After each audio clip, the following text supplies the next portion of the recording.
so many of our parents come back and say, I would do it all over again, just to have those 5 hours, just to have those 56 minutes. They know to the minute how much time they had with their child. That first year, it was precious, and yet it was so gut-wrenchingly hard. It was living under a pressure I'd never experienced before.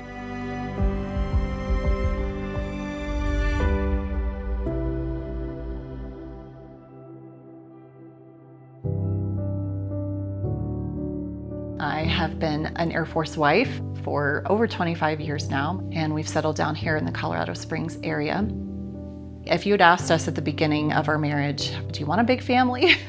We would have actually said, no, we'll probably have 2, maybe 3 kids. I had a miscarriage after our 3rd child. It was during that time that the Lord really impressed on my heart that the Lord gives and the Lord takes away, and blessed be his name. And I was really feeling in my spirit that I was ready to just let the Lord control the size of our family.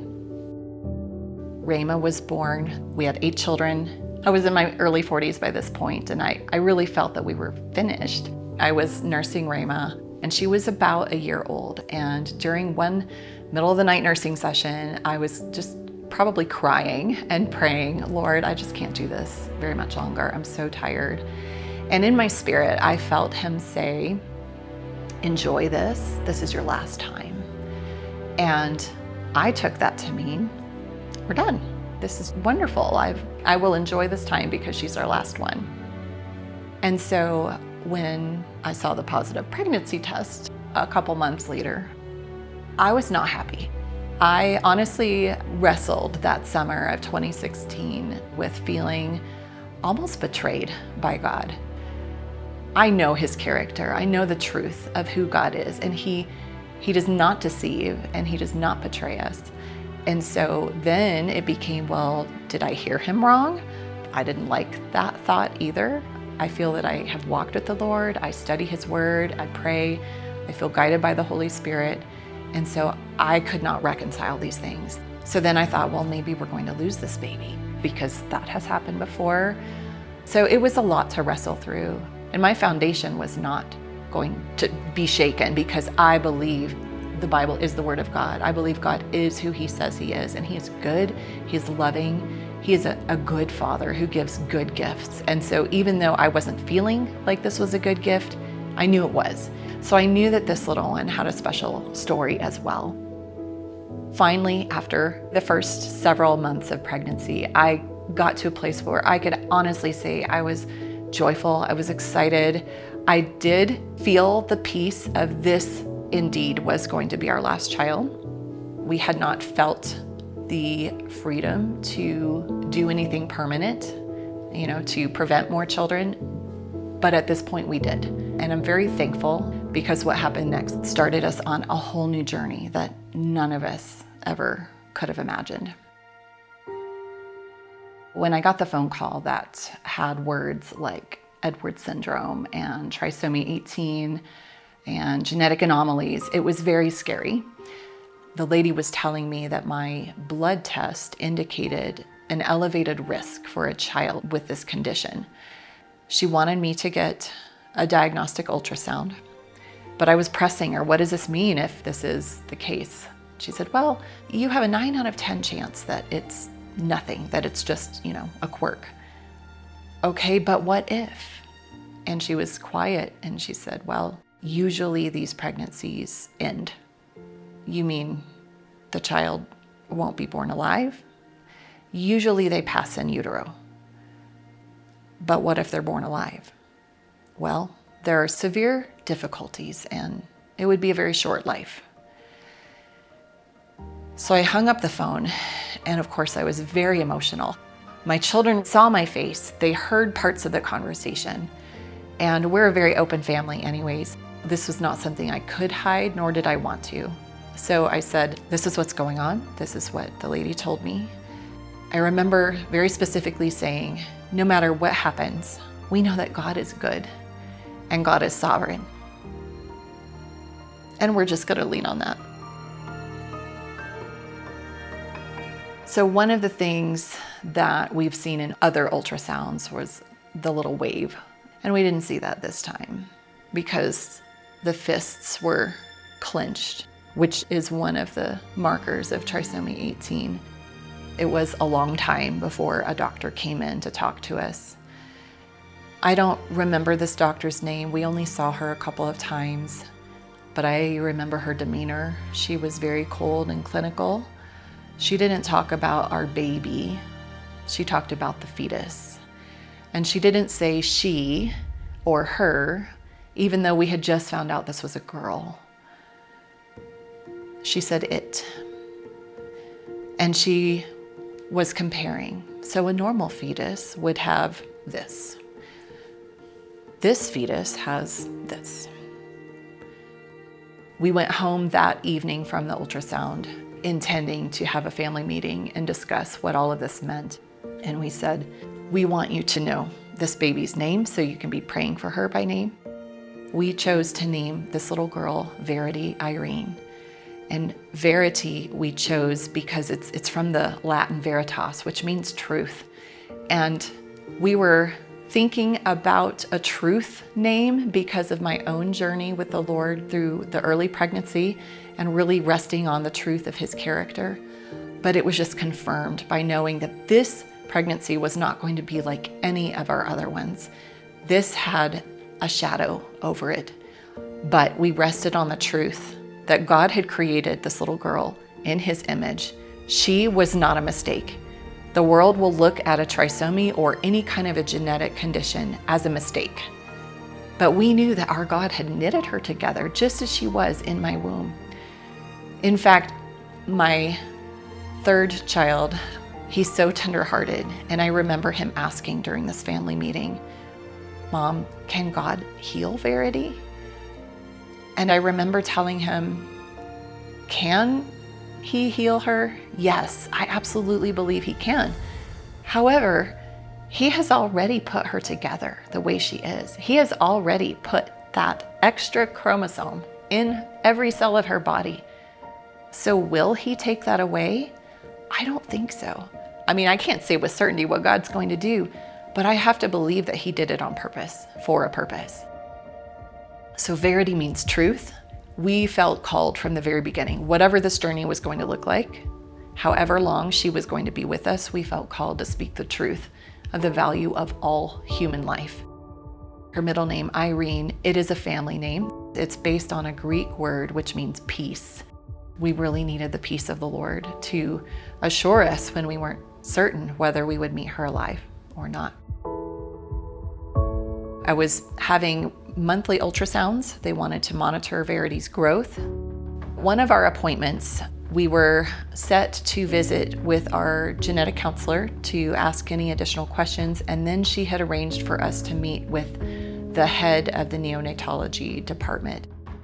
I went to this man's office and sat down. He was behind his desk, and the first words out of his mouth were, "So, you're here to talk about your retarded daughter."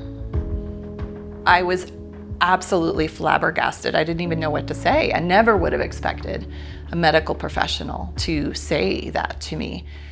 And he went on to justify his use of the word by saying that he had a retarded sister, and so it was okay. He could say that, and it was stunning. This was supposed to be a time for me to learn about services the NICU would provide to my daughter if she were born alive. And instead, I was listening to him talk about whether or not interventions were appropriate for somebody who, he said, direct quote, would live a futile life. This was like a total gut punch. At some point, he did come around to the fact that if Verity were to need heart surgery, for example, he informed me there was only one surgeon in the whole state of Nebraska who would even think about performing the surgery. I did not realize this, but a lot of children who have genetic conditions are discriminated against in the medical world. If you have a genetic condition and you need heart surgery, you are less likely to be able to get it than a child who does not have a genetic condition. Many parents have to advocate for fair care and for even interventions That was a new concept for me. I assumed if you need medical care, we're in the United States, you can get medical care. I did not realize there are actually terms and conditions, and depending on where you are in the country, we have seen some hospitals be downright hostile to those who are even asking for these interventions that would be given to any other child without a second thought. So we have started to talk about what we call trisomy-friendly hospitals, hospitals that are open to giving this kind of care to our children. So I drove home from that interview. I remember just crying, gripping the steering wheel. Now, looking back, I'm thankful that I had that encounter, because that honestly is a little bit more typical of what parents who receive a prenatal diagnosis encounter. They encounter a lot of negativity, a lot of presumptions that this life is not worth caring for. We had always come to the table saying abortion is not an option, and so it was not presented to us as an option. We weren't pushed in that direction, but a lot of parents are. In fact, to the point that they have to keep saying at appointment after appointment, no, no, no, I want to carry this child. So that day, I remember sitting in the driveway after I got home and before I went back into the house, crying and praying, and I was angry. And I hold that moment in my mind because I feel as if a fire were lit in my belly, and the mama bear came out, and I realized that I am Verity's advocate. Who else can speak for this precious child if not her mom and her dad and her siblings? Nobody else is gonna love this baby the way I love this baby. And I will do whatever it takes to give her every opportunity. If the Lord allows her to be born alive, we will give her any interventions she needs, anything that we would do for any of our other children. And I think that was the turning point for me mentally and emotionally, because I realized how fiercely I loved her, and the pain I was feeling at those words came from that deep love. I didn't care if we were going to have to go the extra mile, the extra 10 miles to get her care, because I loved her. She was a gift from the Lord, and I was going to fight for her.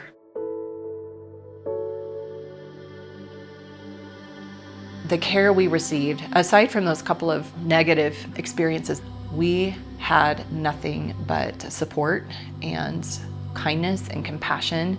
We had a birth plan that outlined the things that we would like to do if she's born alive. If she needs help breathing, then by all means, give her oxygen support. We're okay with any of these interventions. If she needs help feeding, please give her a feeding tube. I wanted to hold her on my chest if at all possible, but I also knew that that may not really be an option given the circumstances. And I can't take credit for the birth plan. I really leaned on other parents that we found in the trisomy community who shared theirs, and then I compiled and made it personal to us. The man who was going to deliver Verity, I saw him for a number of appointments leading up to her delivery. I said, "This is what I'd like. Is this okay?" And he said, "Absolutely, let's make copies, let's share it with whoever might be in the delivery room at the time." They were very respectful of our wishes. I had no idea until I started talking to other families how rare it was for us to have the support that we had overall. In terms of interventions, nobody questioned us. We wanted all of the interventions that would have been provided to any other child. But we also knew that if it was looking like she was not going to survive no matter what interventions were there, then I wanted to hold her. That was my comfort care option, is being able to comfort and hold my baby. We prayed that the Lord would take hard decisions off our plates. We wanted Him to make those kinds of decisions. Sometimes parents are put in these impossible situations where there's no good answer. It is so important for the parents to be engaged and have a say in what's happening with their baby. I mean, that makes sense. This is their child. Education and empowerment are two of the things that at Verity's Village, that's how we carry out our mission, is by helping educate parents and empower them to have conversations with their medical teams, to create a birth plan that reflects their wishes. How do you prepare for life or death? Something that should be such a joyous occasion is so fraught with anxiety and uncertainty. We have served so many families who have gone into labor with baby alive and then baby is stillborn, or sadly, they only have minutes or hours together. And we want them to, as best as possible, prepare for whatever that's gonna look like so that they can honor that time, honor that child. So many of our parents come back and say, I would do it all over again, just to have those 5 hours, just to have those 56 minutes. And they know to the minute how much time they had with their child.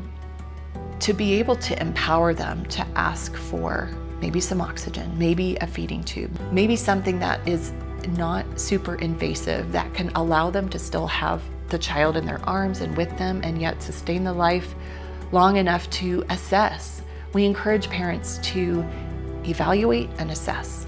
Just ask your team, can we evaluate and assess? Sometimes these are minute by minute decisions that have to be made, but if you can at least think through the range of possibilities going into the labor and delivery room, it makes it a little bit easier.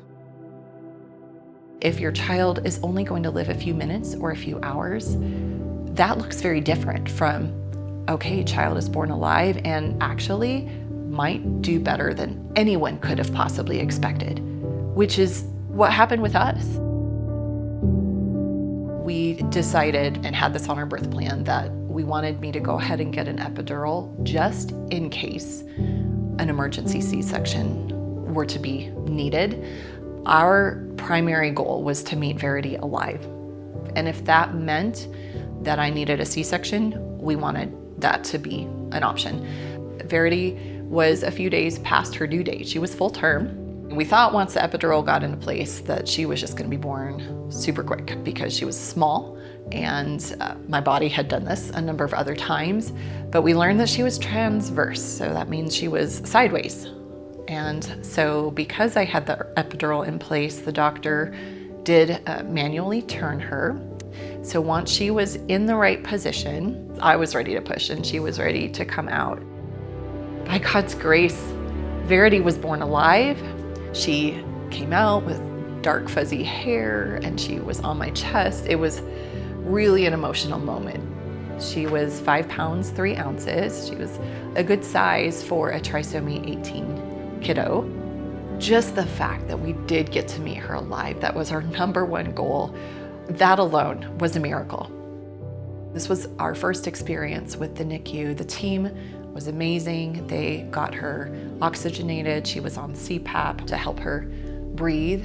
And then they did place a little NG, it's a nasogastric feeding tube. I started pumping so that she could have breast milk as soon as possible. As soon as I was able to walk, they allowed me to go be in the NICU with her. So we had asked for some assessments, and one of those was an echocardiogram for her heart. That day they discovered she did have 3 VSDs, septal defects in the lower chambers of the heart.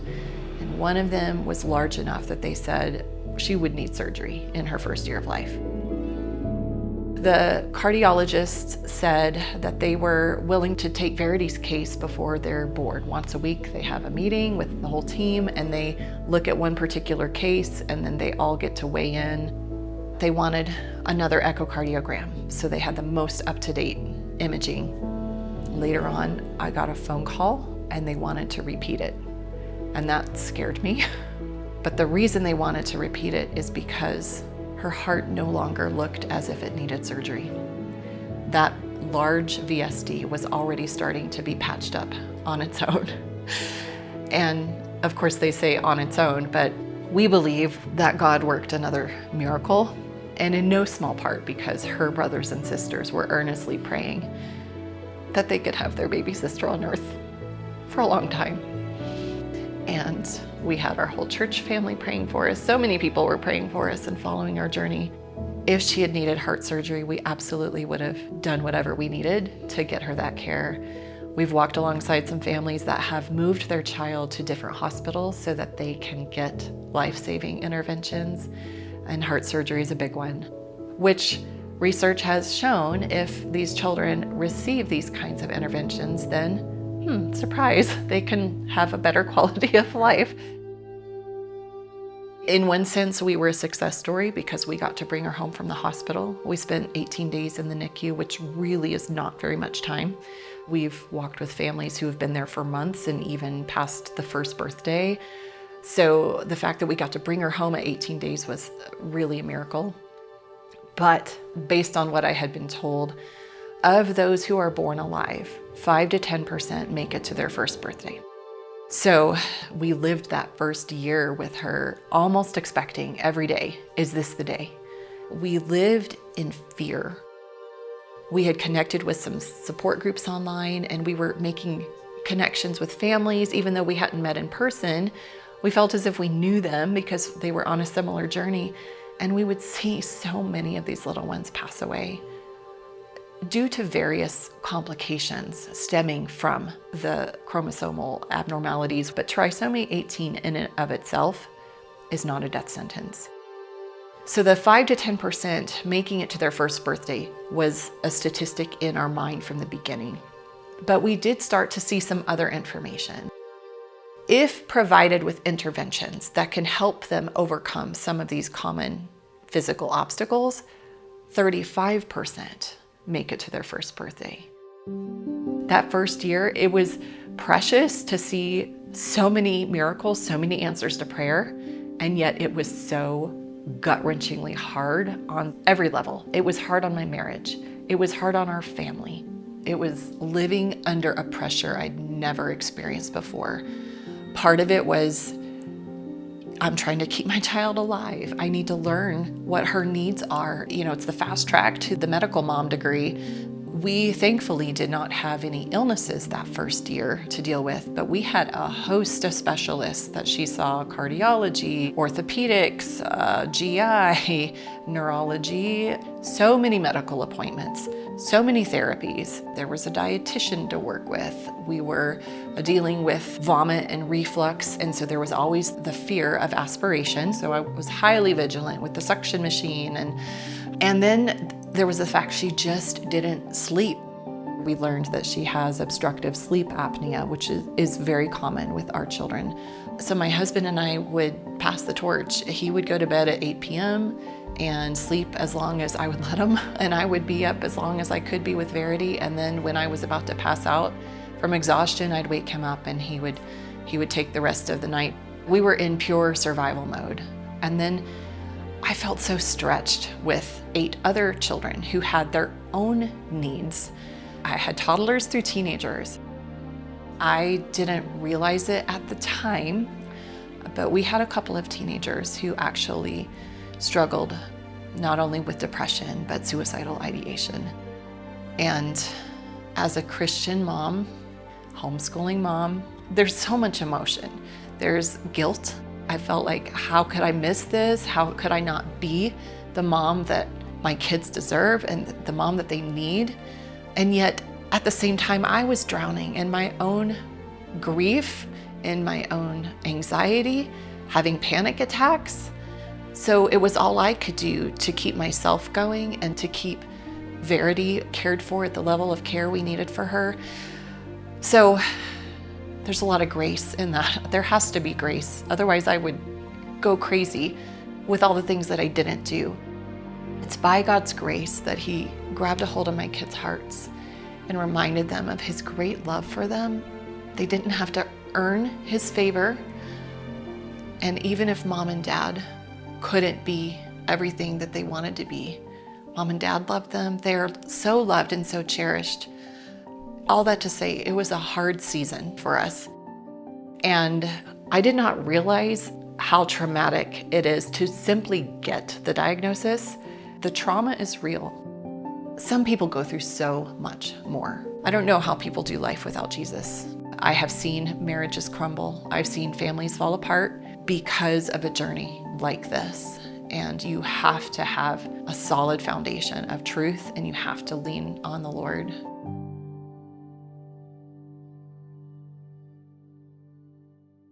That first birthday party, we began to make plans for a huge celebration. We chose the theme, Joy Comes in the Morning. We had so many people come who even traveled to come and be there. This was a milestone that we were never guaranteed. It was a turning point. I felt that weight falling off and that fire in my gut again saying, no longer am I going to live in fear. However much time we've been given is already a gift. We've gotten more time than we could have even dreamed when I first got that diagnosis. And so, full speed ahead. Let's see what God has next.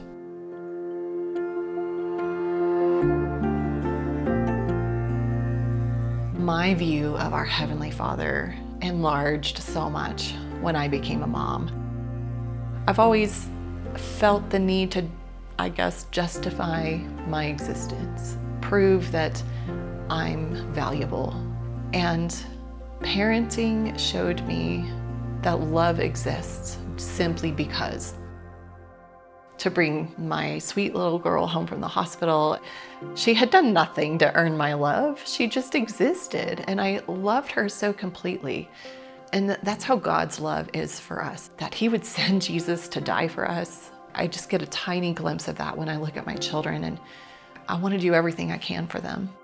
We tell our children that there is nothing they can do that will make us love them any less. We are imperfect in our love, and many times we're going to mess it up. We're going to make you feel like you have to earn our love. And that's not what we want to communicate at all, because that's not the truth. Verity has taught me really special things about God's love too. She perfectly fulfills her purpose. She doesn't second guess or question, am I doing the right thing? She just is her wonderful, beautiful, perfect little self. She needs 100% care. We carry her, we transfer her. Now, someday maybe she will be able to walk independently, but right now we carry her everywhere. We bathe her, we do all of her ADLs, her activities of daily life. Again, she does nothing to earn our love, but we love her so completely. Doctors will say of Trisomy 18 or of another diagnosis, they would say, this is incompatible with life. It's something I wish we could completely remove from medical vocabulary. Verity is certainly not incompatible with life. We say she is absolutely compatible with love, compatible with joy. She embraces and loves her life, and we all work together to help her have the best life she can have. I had this idea to write a book from diagnosis to delivery, and this book would have everything that I wish I could have known when I was pregnant. I wanted to take all the things that God had shown us and our journey, and then gleaning from other parents as well, and put it together in a book, just a resource that would be helpful for moms that were receiving a prenatal diagnosis. I set up a private Facebook support group, and I called it From Diagnosis to Delivery. Responding to the needs I saw in the support group, I would create a printable or a video to address that question, and so on. So eventually this rolled into what became our pregnancy journal, because all the other pregnancy journals out there are very happy, happy, joy, joy, but this is a very different kind of a pregnancy. I was sending them care packages, pulling stuff together, like, I want to honor these little lives. How can I share something when a baby is born? And oh, if a baby is passed, I still want to honor the life, so how can we commemorate that life? There was one Sunday, Verity was tiny, and the pastor was talking about a friend who their daughter was utterly dependent on them as caregivers. And they had taken that experience and they had been able to start a ministry where they had a respite center for families to bring their loved one who needed care and get wonderful care while the families had maybe a date for mom and dad or maybe an afternoon outing. And I remember thinking how desperately I needed something like that. But we were in Colorado, and this place was, I think, somewhere on the East Coast. I was almost crying during the sermon, just even thinking about how desperately our family could use something like that. And then the next day, I was on a walk around our neighborhood, seeing these evergreen trees, and I just had this vision of a retreat and conference center in beautiful Colorado. It would be a place where families like ours could come and get rest and get renewed and maybe counseling, an opportunity to make some fun memories together without spending a fortune. Of course, accommodations for wheelchairs and all this special equipment that these families might have. And I started dreaming about this place. And in my mind, I just thought, it's called Verity's Village. That name and that image is the seed of this dream for this ministry. And I've told my husband about it. It eventually overflowed into family conversations. We all started talking about Verity's Village and what it would look like someday. And the kids would chime in with ideas of, oh, Verity's Village should have a mini golf course. Oh, Verity's Village should have a water park. And it just keeps getting grander and grander in our imaginations, right? So I started praying about this and I'm like, Lord, clearly I'm not in a position to do anything. I'm still caring for this medically fragile infant and I'm exhausted and we don't have the money to do this. I don't know where this is coming from, but it's kind of a fun idea. And so I just started praying about it and the vision just kept getting bigger and bigger and bigger. So in October of 2020, I saw an ad on Instagram for the Pro-Life Innovators Summit. And then I saw Save the Storks was running it. They're here in Colorado Springs. And so I clicked on the ad, I was just curious. And so I learned it was a conference for those who had a pro-life ministry idea. Then they would give training and opportunity to learn and help set up your organization. I don't think we would be in existence right now if it hadn't been for their training and then their generous grant money that they gave us.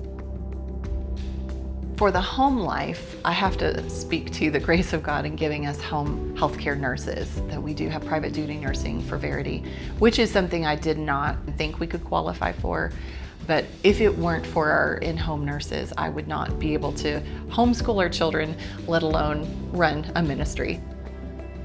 There is a movement to show and advocate for children with rare trisomies and other conditions. At Verity's Village, we're from diagnosis to delivery and beyond, because we know that once baby's delivered, that's not the end of the journey. For some, they have to say goodbye to that child, but that's still not the end of the journey. They're going to remember that child the rest of their lives. For the ministry, I want this to grow far beyond just me. It's not just our family.